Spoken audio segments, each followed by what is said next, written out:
Gelek spasima dembaş vekete jamaja pekir li Ankara trafika halbijatinên pêşwext êdî lezûbez berztir dibe partiyên siyasî di nava danûstandinên ittifaq edine bi taybetî jî opozisyona Tirkiye partiyên opozisyona berdewam dikin li ser danûstandin û hevditinên bereya avakirina bereyê do serokê CHP Kılıçdaroğlu li gel Meral Akşener civiya serokê Saadetê jî li gel Abdullah Gül civiya navê Abdullah Gül hîna jî weke navê sereke derbas dibe ji bo namzetê hevpar lê ji nava gelek partiyan jî dijberiya wî têkirin bi taybetî jî ji nava CHP dijberiya Gül êdî berz dibe navê Gül em dikarin bêjin ku hêdî baş ve diçe ji ber ku çend partiyan jî namzetên xwe nîşan dane yek ji van jî HDP ku Selahattin Demirtaş êdî teqez bûye ku ew ê weke namzetê HDP'yê bê nîşandan çend partiyên Kurdistanê jî li gel HDP'yê biryara îtîfaqê dane ku ew ê jî piştgiriya Demirtaş bikin ji nava CHP'yê dijberiya Gül berztir dibe CHP li ser çend nêrinan perçe bûye pirraniya rojnameyan jî îro manşetê xwe li ser vê mijareyê danîne. Rojnameya Hürriyetê dibêje namzetê hevpar nîne. Dibêje digel ku trafîka siyasetê ya ku serê meriv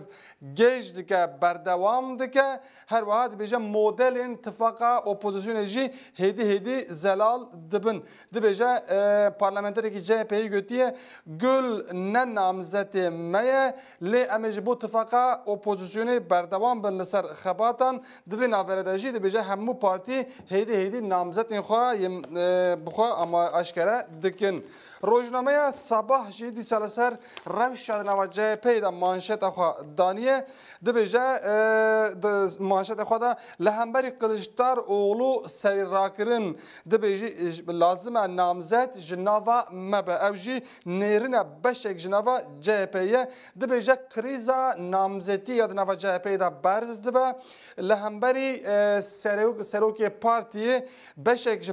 parlamenteran dibêjin ne hewceyê em waqayeke din ya weke Ekmelettin İhsanoğlu bijîn û bertek li hemberî Kılıçdaroğlu jî zêde dibin li ser vê mijarê. Rojnameya Sözcü jî manşeta xwe li ser vê mijarê daniye ew jî dibêje di nava CHP'yê de serîrakirina Gül dibêje gelek navên bi bandor ên di rêveberiya partiyê de ji bo namzetiya Gül bertekan nîşan didin her wiha dibêje di nava partiyê de agahiyên tund û tuj jî berdewamin ku bêne ragahandin.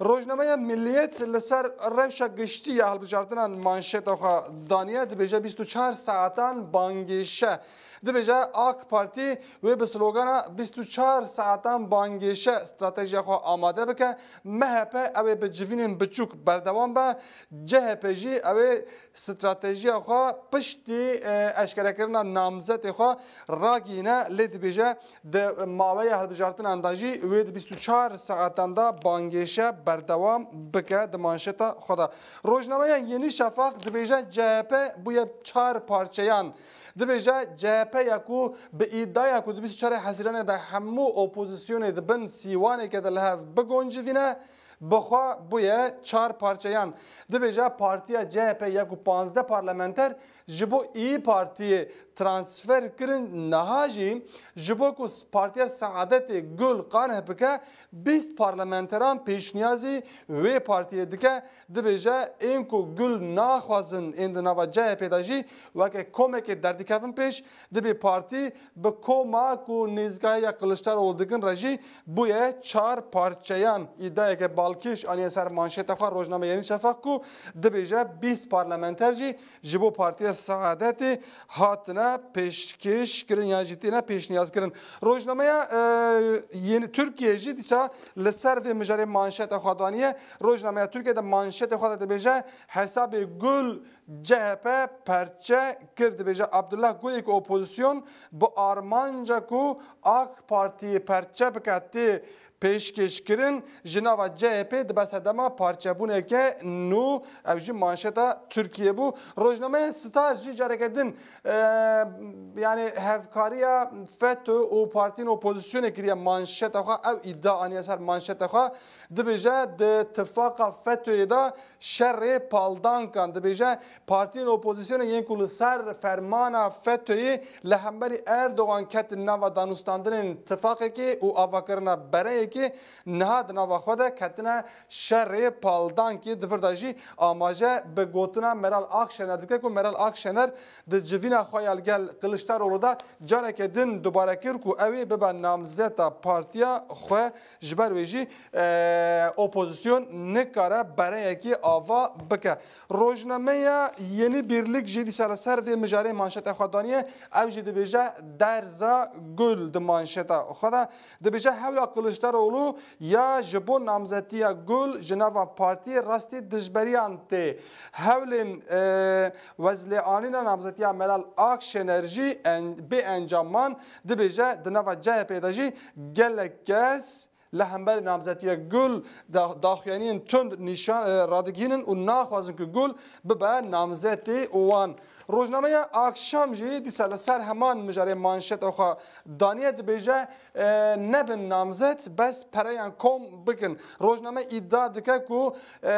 CHP سروک CHP کمال کلشتاروغلو تعلیمات یک جبو همو شهردارانوی پارتی رشاندیه گوته دی 24 حزیران دا نبن نامزد لی جبو تفاقا ای پارتی و CHP کو او بفینانسه کرن پریان برهف بکن روزنامه آکشام جی او ادعا آنیه روژه آکید د مانشت خود د بیجه میراث باوی من یا سیاسی دبن داگرکری دیا کره نجمتین ارباقان لگل وی روزنامه آخویه فاتح ارباقان وی گوتیه سوا باوی من میراث باوی من دبن دورپیچ و داگرکری دیا روزنامه bir günci dibêje meriv bi rastî jî aciz dibe ku yan jî eceb dimîne ku gul weke namzetê opozisyonê tê nîşandan her wiha li aliyê din protestoyên parçekirina zankoyan li Stenbul û gelek bajaran berdewam dikin biryarek ku 20 zankoyên nû li Tirkiye bêne ava kirin ji bo vê jî zankoyên mezin têne parçekirin ji wan zankoyan jî xwendekar û mamoste yani dijberiyeke nîşan didin protesto têne li darxistin îtiraza Hüdaparê jî hate qebûl kirin Hüdapar jî beşdarî hilbijartinan dibe Rojava Tirkiye bi vî rengiyê ji me Ewqes û Dembaş. Gelek spas dikim rawên em ê bişnaj bişne gel